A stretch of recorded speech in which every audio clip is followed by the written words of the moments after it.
चांगला राजकारणी सुद्धा घडलं पाहिजे ही त्याच्या मागची भावना आहे।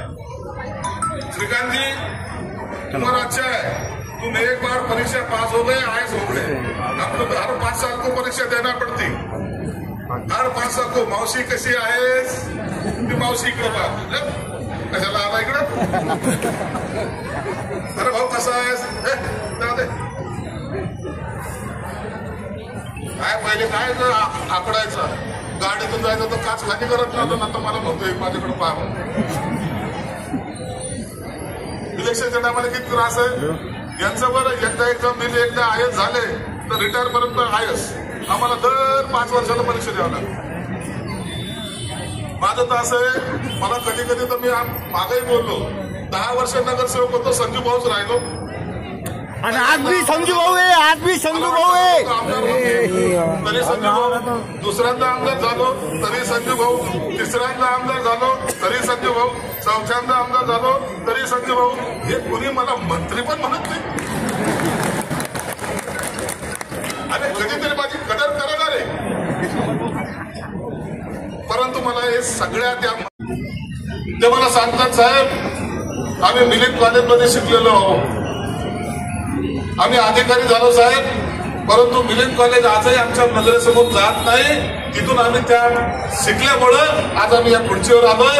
उद्या भविष्यामध्ये या वास्तूमधून शिकलेला मुलगा सुद्धा कलेक्टर कमिशनर झाला पाहिजे, यासाठी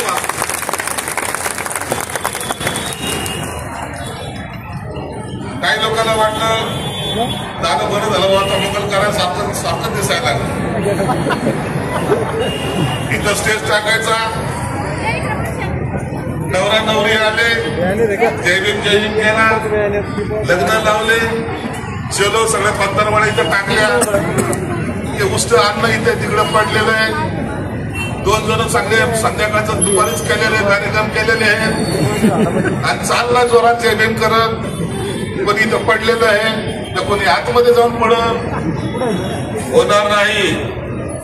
एक लक्षात ठेवा, ही वास्तू हे माझं स्वप्न होतं, आणि संजय शिरसाट स्वप्न पाहतोय लागतो, मग तो कोणी असला त्याची काही केला जाणार नाही।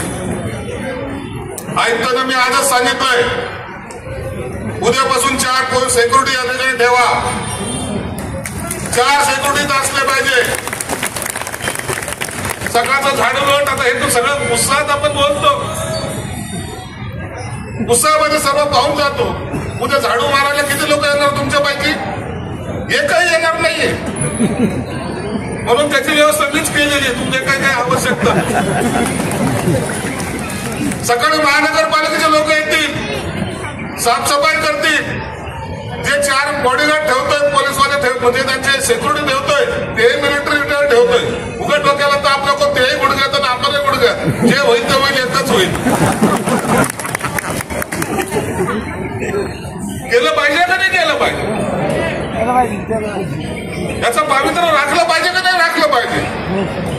स्वाभिमानाने अभिमानाने लोक आले पाहिजे, त्याने सांगितलं पाहिजे चला आम्ही त्या बौद्धविहार जाऊन पाहू।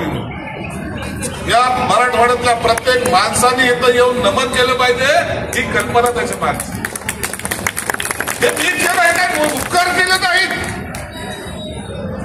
हे उपकार नाही समाजावर। अरे ज्या बाबासाहेबांनी आमच्यासारख्या सर्वसामान्य माणसाला या पदावर आणून बसवलं, कोण होता? संजय शिरसाट नगरसेवक। नगरसेवक कसा झाला? रिझर्वेशन होतं म्हणून झाला। कोण होता? संजय शिरसाट आमदार झाला, रिझर्वेशन होतं म्हणून आमदार झाला। पहिल्यांदा झाला, दुसऱ्यांदा झाला, तिसऱ्यांदा झाला, चौथ्यांदा झाला। प्रकाश चिंता करू नको, 5व्यांदा सुद्धा होईल। माझी इच्छा असली तर सगळं काही निवडणूक सर्व नसतं। काही लोकांना असं वाटतं की निवडणूक मध्ये सर्व काही आहे। तुम्ही कोकणवाडी चौकामध्ये जाऊन पहा, अहिल्याबाईचा मी जेठराज पुतळा त्या टायमाला उभा केला, ज्या टायमाला नगरसेवक होतो। आजही कसा रुबाबदार पुतळा त्या अहिल्याबाई चौकामध्ये उभा आहे।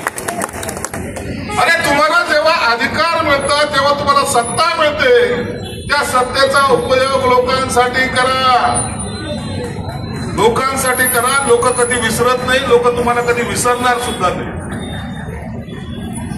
कोणीतरी उल्लेख केला की जय भीम म्हणलो नाही शपथविधीच्या वेळेस. तुम्हाला सांगू, नागपूरला शपथविधी होता.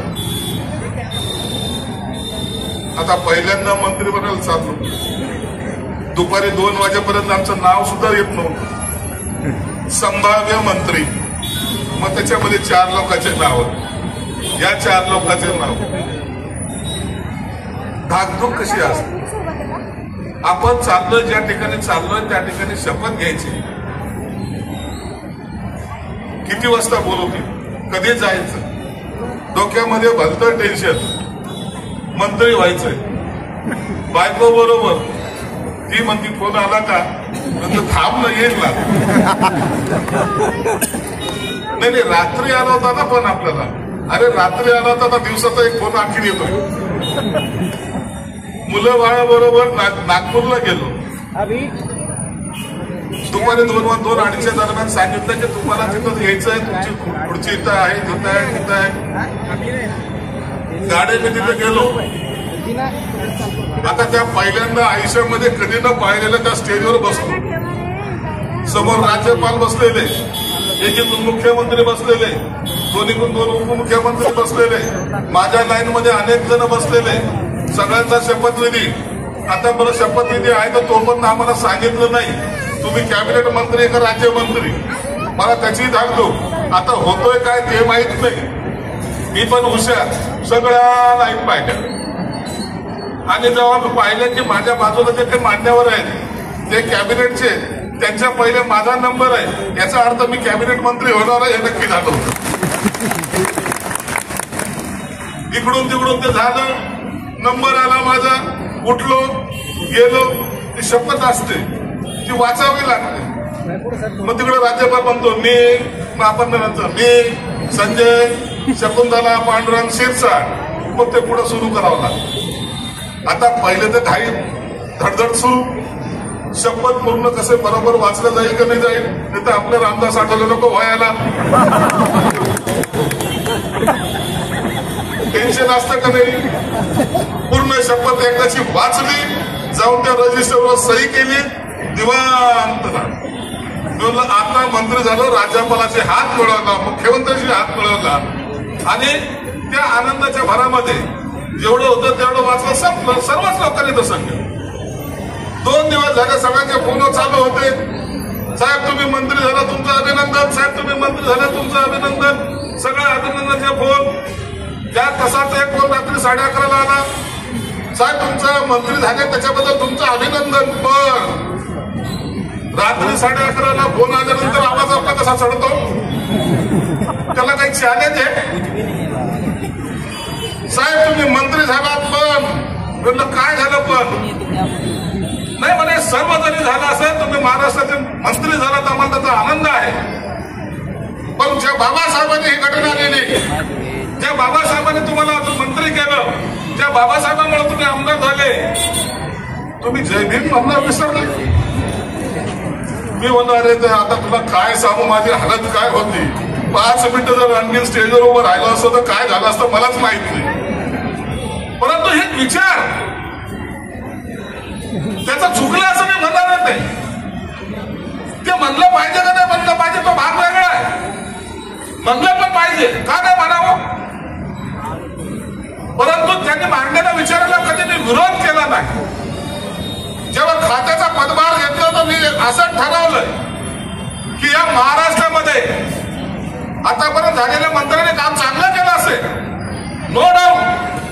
मला त्यांची बरोबरी करायची नाही. मी असं काम करेल की समाजाने म्हणलं पाहिजे की आमचा माणूस संजय शिरसाट.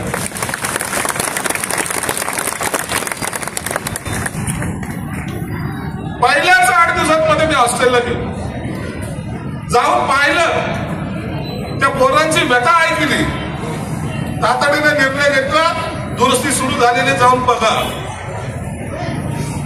दुसऱ्यांदा गेलो, भीमा कोरेगावला तुम्ही गेलेल्या, त्या भीमा कोरेगावला काय असतं, लहान कुठेतरी गाड्या तुमच्या पार्क होतात, तिथून बस पकडायची, त्या भीमा कोरेगावला जायचं, तिथं जायचं, अभिवादन करायचं, तिथं 2 असे रॅम्प लावलेले आहेत, इकडून चढायचं, तिकडून उतरायचं, बुक स्टॉप झालं. बाबासाहेबांना 2027 मध्ये 100 वर्ष पूर्ण होत आहेत. त्या भीमा कोरेगावला बाबासाहेब आंबेडकर गेले होते, त्यांना 100 वर्ष पूर्ण होत आहेत. 100 कोटी रुपये खर्च करण्याचा आम्ही मानस केलेला आहे आणि ते सुशोभीकरण करून 5 कोटी झाल्यानंतर इतकं संकट झालं, 100 कोटी झाल्यानंतर संकट होईल.